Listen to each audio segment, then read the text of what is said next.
गुरुर्ब्रह्मा गुरुर्विष्णु गुरुर्देवो महेश्वरा गुरुर्साक्षात् परब्रह्मा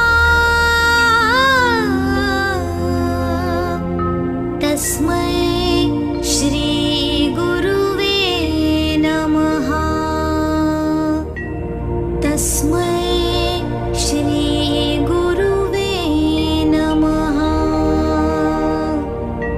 तस्मै श्री गुरुवे नमः।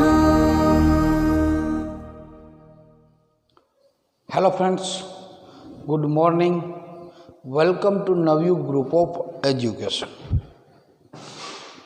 So friends, we will discuss the illustration number 1 in Ago's video.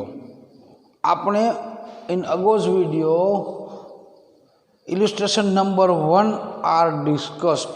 એના વિશે થોડીક વાત કરી હતી કે આમ નોંધ કેવી રીતના લખાય, કેવી રીતના ફોર્મેટમાં મૂકાય. આપણે ઉદાહરણ નંબર 1માં જોયું. હવે આપણે આજે વાત કરવાની છે ઉદાહરણ number 2, illustration number 2. In this video we will discuss about illustration number 2, example number 2. So let's start friends. First of all, illustration number 2. ચાલો આપણે શરૂઆત કરી તો પહેલા જ આમ નોંધ લખવાની છે. Write the record the journal entry in the books of Rasmi for the following transaction. એટલે તમને શું કીધું છે? Record the journal entry. તો જ્યારે તમને જર્નલ એન્ટ્રી રેકોર્ડ કરવાની કીએ એટલે તમારે હંમેશા એને ફોર્મેટમાં લખવું. Must be write in format. તો હવે ફોર્મેટમાં લખો એટલે સૌ પ્રથમ તમારે ફોર્મેટ દોરવું. તો કયું ફોર્મેટ આવશે? તારીખ,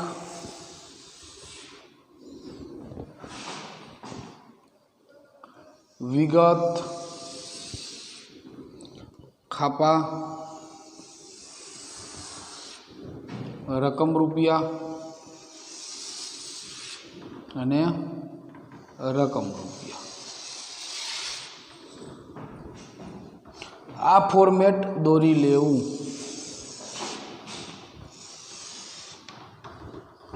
ફોર્મેટ દોરાઈએ એટલે નામ પણ આપી દેવા. શું નામ આવશે? સૌપ્રથમ date, particular, LF, debit, credit. હવે શું કીધું છે? તો આપણે જર્નલ એન્ટ્રી કોના ચોપડે લખવાની છે? રશ્મિના. તો journal entries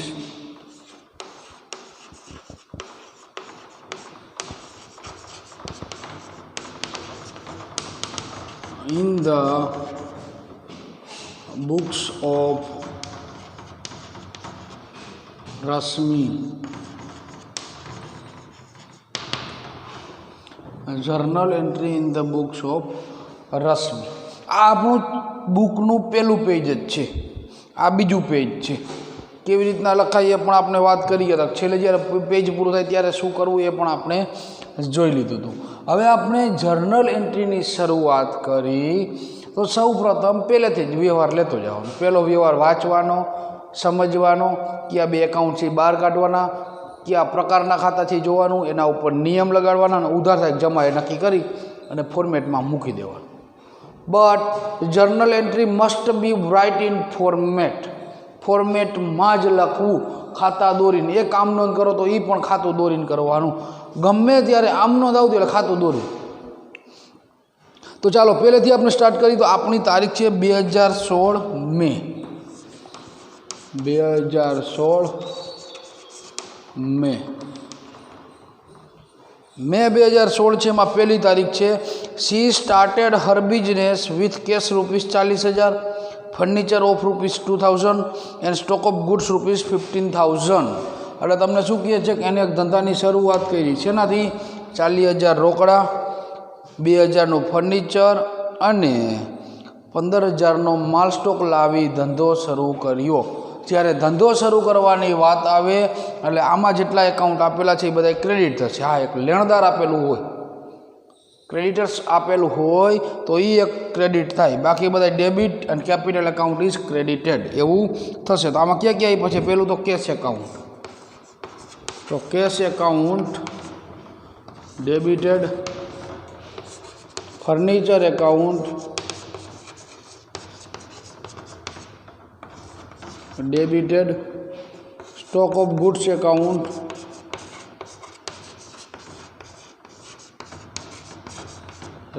ડેબિટેડ to capital account credited. હવે કેશ કેટલી છે? 40,000નું રોકડ, 2,000નું ફર્નિચર અને 15,000નું માલ સ્ટોક લાવી ધંધો શરૂ કર્યો. એટલે કેટલા રૂપિયા? 40 × 50 55 ને 2 57,000 રૂપિયા. હવે આપણે શું લખવાનું છે? આમ નોંધ પૂરી થઈ જાય એટલે short narration. Narration is always start with be. તો be started business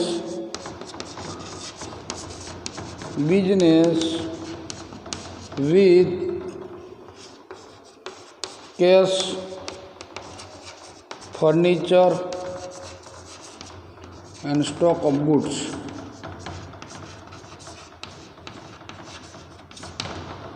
stock of goods. આ આપણે શોર્ટ નેરેશન લખી. નેરેશન શું કામ આવે? તો ભવિષ્યમાં તમારે આ આમ નોંધ કઈ મેટર વિશે વાત સૂચવે છે એ જાણવા માટે આપણે આમ નેરેશન લખી છે, જેને ગુજરાતીમાં કહેવાય બાબત જે. એ આપણે આમ નોંધમાં લખતા જ અને એનું આપણે એન્ડ કરતા તેના. હવે આપણે વાત કરી બીજા વ્યવહારની. શું કહે છે બીજો વ્યવહાર? તારીખ 2 paid income tax ₹1,000. Paid income tax ₹1,000. 1,000 રૂપિયા આવક વેરો ચૂકવો, ઇન્કમ ટેક્સ ચૂકવો છે.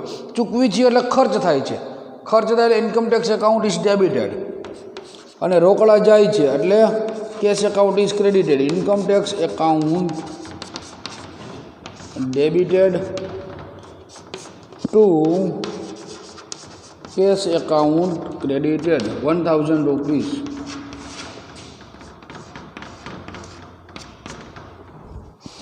હવે આ જેવું લખાઈ જાય એવું short narration.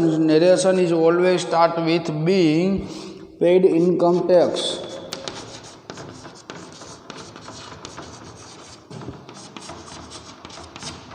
Paid income tax જેવી લખાઈ જાય નેરેશન એટલે લીટો પર નાખવાનો ઘાટો, જેથી આપણને ખબર પડે કે આમ નોંધ અલગ પડે છે. હવે નેક્સ્ટ તારીખ date 3 paid life insurance premium ₹1,200. તો આપણે પેઇડ લાઈફ ઇન્સ્યોરન્સ પ્રીમિયમ જો ઇન્કમ ટેક્સ અને પ્રીમિયમ છે એ ધંધામાંથી પણ તમે ચૂકવી શકો, ઇન્કમ ટેક્સ પણ ચૂકવી શકો. તો અહીંયા તમે ડ્રોઈંગ એકાઉન્ટ પણ લખી શકો. Drawing account debited to cash account credited એ પણ લખી શકો, કારણ કે ધંધામાંથી તમે ચૂકવું હોય તો એ પણ લખી શકો. હવે લાઈફ ઇન્સ્યોરન્સ પ્રીમિયમ છે તે પણ તમે ધંધામાંથી ચૂકવી શકો. અહીંયા ડ્રોઈંગ એકાઉન્ટ લખો એમ જ અહીંયા પણ લખી શકો. Drawing account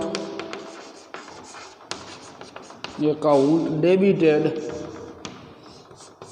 to cash account credited. કેટલા રૂપિયા ચૂકવા છે? Paid life insurance ₹1,200. તો ₹1,200 ચૂકવા છે અહીં. આ ડ્રોઈંગ એકાઉન્ટ જેમ અહીંયા પણ તમે ડ્રોઈંગ એકાઉન્ટ લખી શકો. ધંધામાંથી ચૂકવું હોઈ શકે. ઇન્કમ ટેક્સ અને લાઈફ ઇન્સ્યોરન્સ પ્રીમિયમ ધંધામાંથી જ હંમેશા ચૂકવાતા હોય એટલે આપણે એ ડ્રોઈંગ એકાઉન્ટમાં જ લખવાના હોય. હવે જે આ લખાઈ ગયું પછી શોર્ટ નેરેશન બિંગ બીઈંગ શું થશે? તો બીઈંગમાં paid life insurance premium, life insurance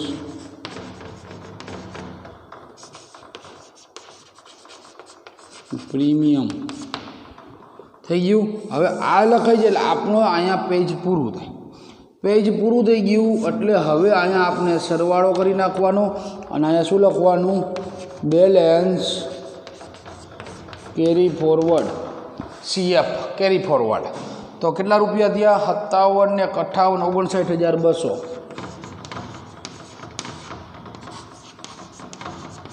બેયનો સરવાળો હંમેશા સેમ જ હોય, એમાં કોઈ ફેરફાર થાય નહીં. હવે 59,200 રૂપિયા મળ્યા એટલે હવે આપણે બીજી વખત ખાતું દોરી. ડેટ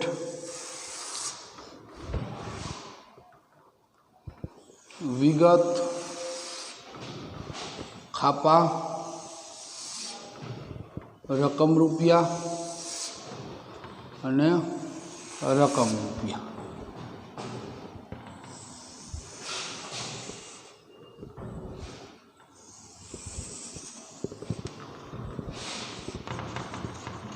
ડેટ પાર્ટિક્યુલર LF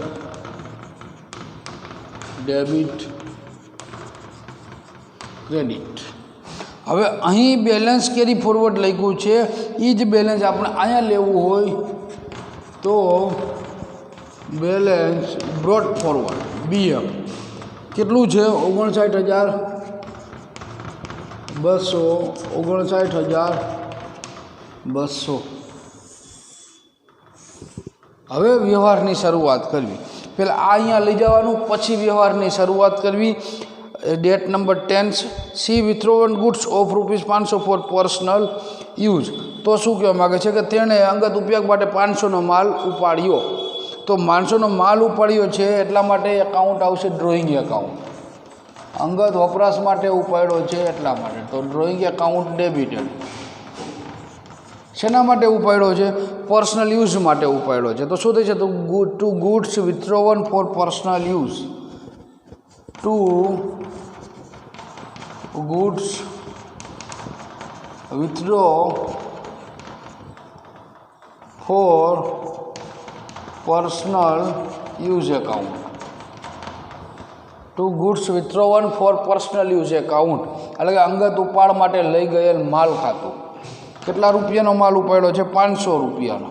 તો ડેબિટ 500 અને ક્રેડિટ 500. હવે આપણે એની શું લખવાની છે? Short narration. તો બીઈંગ શું કહેવા માગે છે? બીઈંગમાં શું લખશું આપણે? Withdrawn for personal use. તો goods withdrawn for personal use, goods withdrawn for personal use. So it's complete. Next date આ 10મા તારીખનો વ્યવહાર વાત કરી કે પર્સનલ ઉપયોગ માટે માલ લઈ જાય તો આ પણ થાય. અહીં તમે ટુ પરચેસ્ડ એકાઉન્ટ પણ લખી શકો તો પણ ચાલે. Goods withdrawn for personal use ન લખો ને આ લખો ટુ પરચેસ્ડ એકાઉન્ટ, કારણ કે ખરીદી કરી હોય એમાંથી તમે માલનો ઉપયોગ કરો તો ટુ પરચેસ એકાઉન્ટ ક્રેડિટેડ લખો તો પણ ચાલે. અન્ય રીતે માલની આવકમાં હંમેશા ખરીદી account, purchase account always are credit and any other transaction purchase account are always are debit. બીજા બધા ટ્રાન્ઝેક્શનમાં ખરીદી હંમેશા ડેબિટ હોય, ઉધાર હોય, પણ અન્ય રીતે માલની આવક હોય તો એમાં ખરીદી જમા થાય. હવે આપણે વાત કરી ડેટ નંબર 11. 11મા તારીખનો વ્યવહાર શું કહે છે? As more finance is required ₹5,000 is brought in the business. એટલે વધુ મૂડીની જરૂર હોવાથી ધંધામાં 5,000 રૂપિયા લાવ્યા. તો રોકડા લાવ્યા છે, રોકડ આવે છે, કેશ એકાઉન્ટ આવે છે એટલે આવે તો ઉધાર, કેશ એકાઉન્ટ ડેબિટેડ. ટુ ધંધામાં લાવ્યા છે એટલે કેપિટલ એકાઉન્ટ, કેપિટલ એકાઉન્ટ કેટલા? 5,000 રૂપિયા.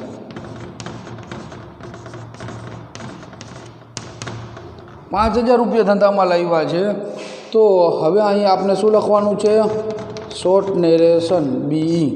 તો being brought cash in business, cash in business, BUSINESS, business એટલે કે ધંધામાં રોકડા લાવ્યા તેના. હવે આગળ વધી તો તારીખ 11 પૂરી, હવે 15 paid ₹600 to the doctor for personal treatment. તો આપણે હવે શું કહે છે, પોતાની અંગત ટ્રીટમેન્ટ માટે આપણે ડૉક્ટરને કેટલા રૂપિયા ચૂકવા, ₹600 ચૂકવા છે. પોતાની અંગત ટ્રીટમેન્ટ હતી, પોતાનો ખર્ચો હતો ને ધંધામાંથી ચૂકવા છે. એટલે drawing account to cash account, drawing account to cash account.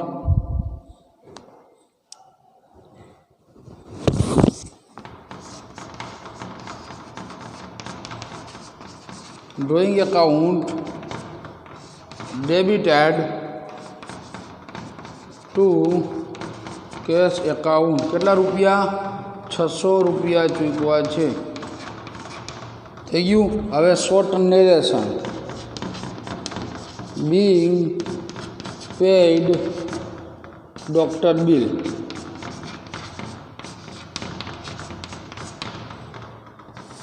આ 12મો વ્યવહાર પણ પૂરો. 12મો નથી પણ આ છે 15મો વ્યવહાર છે, 15 તારીખનો વ્યવહાર છે. આ 15 તારીખનો વ્યવહાર લખ્યો આપણે. હવે આપણે લખીએ 18 તારીખનો વ્યવહાર. તો 18 તારીખનો વ્યવહાર શું કહે છે, withdrawn ₹700 from the business for personal use. તો આપણે પર્સનલ યુઝ માટે ઉપાડ્યા, ધંધામાંથી ₹700 ધંધામાંથી ઉપાડ્યા છે. તો શું કહેવા માગે છે, તો withdrawn ₹700 from business for personal use. ધંધામાંથી અંગત વપરાશ માટે રૂપિયા ઉપાડ્યા છે, રૂપિયા રોકડા ઉપાડ્યા છે. એટલે drawing account to cash account. રોકડા ઉપાડ્યા છે એટલે કેશ એકાઉન્ટ. માલ ઉપાડ્યો તો પરચેસ એકાઉન્ટ, તો અન્ય રીતે માલની જાવક એકાઉન્ટ. કેટલા રૂપિયા ઉપાડ્યા છે,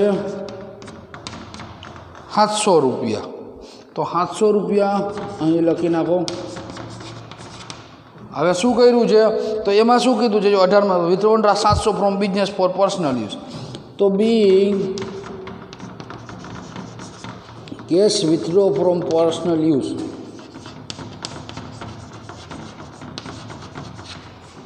withdraw for personal use, cash withdraw for personal use. આ આપણે 18મા તારીખનો વ્યવહાર કર્યો. તારીખ અહીંયા વ્યવહાર પૂરો થઈ ગયો એટલે શું કરવાનું છે, લીટી કરવાની છે. લીટી થઈ જાય એટલે હવે આપણી પાસે પેજ પૂરું થઈ ગયું આપણું. તો શું કરવાનું, પાછો સરવાળો કરી નાખવાનો. કેટલો સરવાળો થાય, 59,200 ને 500 750, 59, 60 ને 64,700, 65,300 ને 66,000 તો અહીં લખી નાખો 66,000. બેયમાં એ સરવાળો આવશે. અહીંયા શું લખવાનું, balance carry forward, balance carry forward. હવે આપણે અહીં આ પેજ પૂરું થયું એટલે પાછું હવે આપણે નવા પેજ ઉપર નવી તારીખથી શરૂઆત કરી. વિદ્યાર્થી મિત્રો, હવે આપણે નેક્સ્ટ પેજ ઉપર પણ ફોર્મેટ દોરી લઈ. પહેલાં ડેબિટ ક્રેડિટ અને ડેટ.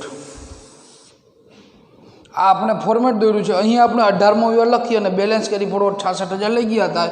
એ હવે આપણે અહીંયા લખશું બેલેન્સ બ્રોડ ફોરવર્ડ 66,000 રૂપિયા.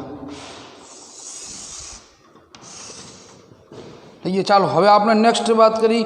18 પછી છે આપણો છે 22મો વ્યવહાર. Sold the personal assets of ₹20,000 for ₹16,000 and out of that ₹14,000 is brought in the business. એટલે શું કહે છે કે 20,000નો આપણે પર્સનલ મિલકત હતી એ 16,000માં વેચી અને એમાંથી 14,000 ધંધામાં લાવ્યા. તો પર્સનલ મિલકત આપણી હતી એ આપણે વેચી છે, એનાથી આપણે કોઈ ફેર ન પડે. ઘરે તમે મકાન વેચો, જમીન વેચો, ધંધામાં કોઈ એનું એકાઉન્ટ લખવાનું હોય નહીં. આપણે અત્યારે રશ્મિના ચોપડે લખી છીએ. એ ધંધો છે રશ્મિ, કોઈ પણ રશ્મિ લિમિટેડ હતી એ ધંધો છે. તો ધંધામાં જે વસ્તુ થઈ હોય એની એન્ટ્રી કરવાની હોય. હવે તમે ઘરે જઈને ઘરની મિલકત કે ઘરનું ફ્રીજ કે ઘરનું ફર્નિચર હોય, ઘરની જમીન હોય, ઘરનું મકાન હોય, એ તમે 16,000નું લઈને 14,000માં વેચવું હોય તો ભલે, 50,000માં વેચો તો ભલે, એની કોઈ એન્ટ્રી રશ્મિના ચોપડે કરવાની હોય નહીં. પણ એમાં શું કીધું છે કે એમાંથી 14,000 બ્રોટ ઇન ધ બિઝનેસ, એટલે 14,000 રૂપિયા ધંધામાં લાવ્યા છે એની એન્ટ્રી આપણે કરવાની હોય. તો તારીખ 22 ધંધામાં લાવ્યા છે, રોકડ આવે તો ઉધાર. Cash account is debited to capital account. Cash account is debited to capital account. કેટલા રૂપિયા ધંધામાં લાવ્યા? 14,000 રૂપિયા. 14,000 ધંધામાં લાવ્યા છે. તો હવે અહીંયા લખવાનું છે short narration. Short narration is start always with being. તો being cash brought in the business, BROUGHT, brought in the business.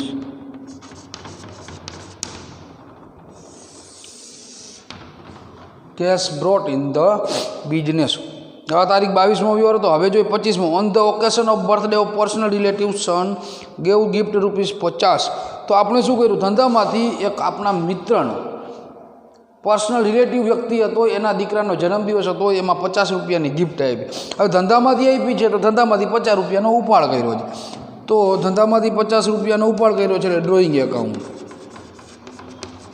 Account to cash account. Drawing account debited to cash account 50 રૂપિયા. તો શું આપણે લખવાનું છે? being withdraw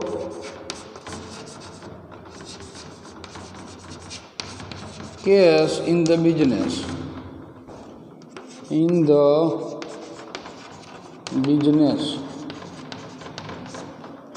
withdraw cash in the business. આ 25મી તારીખનો વ્યવહાર.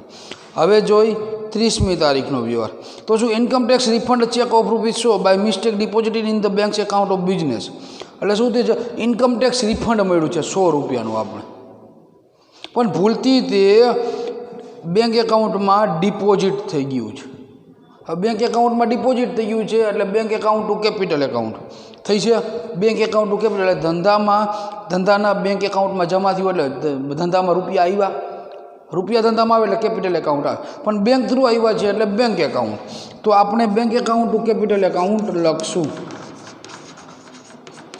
Bank account to capital account. કેટલા રૂપિયા આવ્યા છે? 100. બેયમાં 100 રૂપિયા. 100 રૂપિયા આવ્યા છે. હવે આપણે શું કરશું? Income tax refund in the ડિપોઝિટેડ in the bank. તો અહીંયા લખશું being, short narration is always start with being deposit by mistake, income tax refund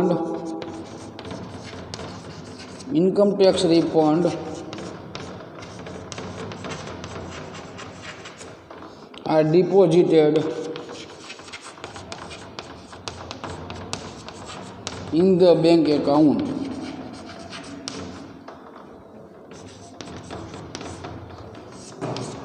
in the bank account. હવે આપણે આ 30મા નંબરની વાત કરીએ. આપણો છેલ્લો વ્યવહાર પૂરો થઈ જાય એટલે આપણે શું કરી છે? લીટી. હવે કોઈ વ્યવહાર બાકી નથી એટલે પાછો કરી સરવાળો. પણ આ દાખલાનો છેલ્લો વ્યવહાર છે એટલે હવે અહીંયા બેલેન્સ કેરી ફોરવર્ડ કે બ્રોડ ફોરવર્ડ આગળ લઈ જવાની જરૂર નથી. તો અહીંયા આગળ લઈ જવાની જરૂર ન હોય એટલે ડાયરેક્ટ ટોટલ કરી તો 66 ને 4 70 તો 80,150.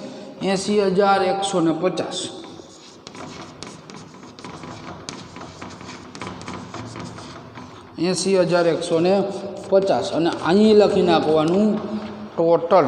આપણે શું કર્યું? છેલ્લે તો ટોટલ અને 80,150 રૂપિયા લખી નાખો. પણ જ્યાં સુધી દાખલો પૂરો ન થઈ જાય ત્યાં સુધીમાં જો તમે પેજ ફેરવતા હોય, બીજા પેજમાં જાઓ એટલે આગળ બાકી લઈ જવાની હોય. શું કામ? કે અહીંનો જે સરવાળો છે એ અહીંયા લખી નાખો તો હવે આનો સરવાળો ન કરવો પડે. આ સરવાળો ડાયરેક્ટ ધ્યાનમાં લઈ લેવાનો થાય એટલે આગલા પેજમાં તમારે જવું ન પડે. એટલા માટે ક્યારેય તમારે સરવાળો જોવા માટે આગલા પેજમાં ન જવું પડે. એટલા માટે આપણે બેલેન્સને આગળ લઈ જાય છે. તો આ વિદ્યાર્થી મિત્રો વાત કરી ઉદાહરણ નંબર 2 એક્ઝામ્પલ નંબર 2ની વાત કરી છે. આ વિડીયોને જોઈ લેજો. આમ નોંધો કેવી રીતના લખાય, એનું ફોર્મેટ શું હોય એ બધું સમજી લેજો. અને હવે આપણે નેક્સ્ટ વિડીયોમાં વાત કરશું એક્ઝામ્પલ નંબર 3. એક્ઝામ્પલ નંબર 3ની વાત કરશું. તો મારા વિડીયો જોતા રહેજો વિદ્યાર્થી મિત્રો. અસ્તુ. જય હિન્દ, જય ભારત.